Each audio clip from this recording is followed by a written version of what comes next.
tenemos acceso al Dios de gracia, a la gracia tenemos acceso. Y ese acceso es inconmovible, nadie nos lo puede quitar.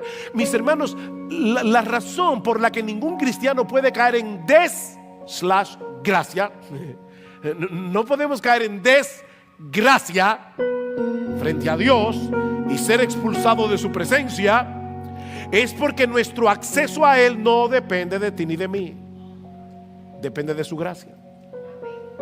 Así que no podemos caer en desgracia. Para que tú y yo caigamos en desgracia, Dios tiene que desgraciarse. O sea, Dios, yo no sé cómo decir eso, pero Dios tendría que dejar de ser un Dios de gracia. Y eso no es posible.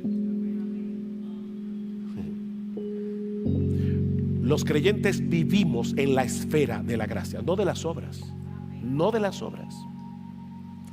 Y precisamente por eso es imposible que perdamos el acceso a la presencia misma de Dios. Es por eso que Pablo va a decir al final del capítulo 8, un poco más adelante, que no existe nada que pueda separarnos del amor de Dios que es en Cristo Jesús, Señor nuestro. Nada.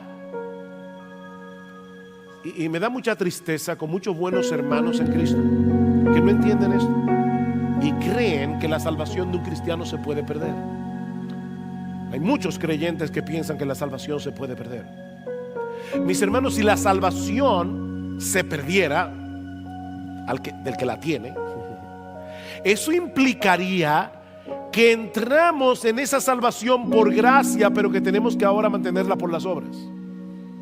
O sea, yo me convertí y estos buenos cristianos dicen, yo sé que es por gracia, pero ahora yo tengo que sudar mi salvación, porque yo entro por gracia, pero la mantengo por obras. No, tú entras por gracia y se mantiene por gracia, de principio a fin. Ajá, pastor, ¿y qué pasa si yo perdiera la fe? No, es que eso no es posible tampoco. Eso no es posible por una sencilla razón. La fe es el instrumento por medio del cual somos salvos, pero no es el motivo por el que fuimos salvados. El motivo por el que fuimos salvados es la gracia de Dios, no tu fe. Y aún tu fe es un regalo de la gracia de Dios. Eso es lo que Pablo dice en Filipenses capítulo 1 versículo 29. Pablo dice que a nosotros se nos ha concedido, la palabra literalmente allí es, se nos ha dado como un don de gracia que podamos creer en Cristo. Que podamos creer, eso es un don de gracia. Lucas, hablando de lo que pasó con Apolos en Hechos 18, dice que Apolos fue motivado por Priscila y Aquila para pasar a la provincia de Acaya, y dice que cuando él llegó allí fue de gran ayuda para aquellos que por la gracia habían creído. Por la gracia habían creído. Mis hermanos, la misma fe es un regalo que Dios nos concede por gracia, aunque somos nosotros los que tenemos la responsabilidad de creer. De manera que nuestra salvación no depende de nuestra fe, sino de su gracia.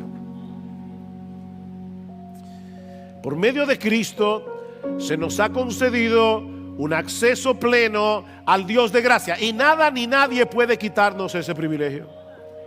Quiere el Señor ayudarnos. Por eso es que Pablo dice con tanta claridad en Romanos 6:12: por tanto, no reine el pecado en vuestro cuerpo mortal, para que lo obedezcáis sus lujurias. Y interesante que usa la palabra obedecer, como si el pecado dijera, haz esto, y nosotros, ay sí, lo hago ahora. Dice, no, tú no tienes que obedecer el pecado. No reine el pecado. No hagas lo que el pecado dice, ni presentes los miembros de tu cuerpo al pecado como instrumento de iniquidad, sino presentaos vosotros mismos a Dios como vivos entre los muertos, y vuestros miembros a Dios como instrumentos de justicia. En esta misma semana, preséntate a Dios como un instrumento de justicia. Vive cada día como un instrumento de justicia, no para el pecado. Hermanos, ¿cómo estamos nosotros tratando el pecado? Y ya por causa del tiempo tengo que ir aterrizando este avión. Hermanos, revisemos con qué actitud nosotros estamos luchando contra el pecado. Examínalo. Y por eso yo mencionaba, hay toda una gama, una lista de pecados. No todos luchamos de la misma manera con todos los pecados salir por igual. Decir, ay, gracias a Dios que yo no estoy luchando tanto con aquello, pero sí con esto y con esto y con esto. No excuses tu pecado. Dice un autor, no debemos despedirnos del pecado como si fuera un amigo, con la esperanza de verle otra vez y volver a tratarse con la misma familiaridad de antes o quizás mucho mayor. Debemos sacudirlo de nuestras manos como Pablo sacudió la víbora de su mano para echarla en el fuego. En otras palabras, lo que él está diciendo es, ahí estás tú luchando con un pecado, caes en el pecado y después dices, no, pero no voy a seguir en esto. Y te despides de él. Adiós. Nos vemos más tarde. No le digas que tú lo vas a ver más tarde. Hasta nunca. Eso es lo que debemos decirle. Enemigos hasta la muerte con el pecado. Esa debe ser nuestra actitud. No te despidas de él para decirle, nos vemos después. No. Oh Señor, ayúdame a vivir para nunca más volver a caer en ese pecado. Caeremos. Yo sé que mientras estemos en esta vida vamos a caer, amados hermanos. Pero Cristo quiere que luches contra el pecado.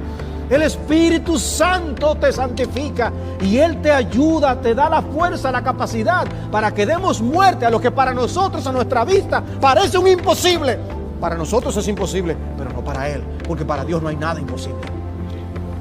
¿Qué pecado tan difícil es que te tiene dominado, amarrado, que estás desperdiciando tus años, tu vida, tus talentos, tus recursos? Ponlo en las manos de Dios.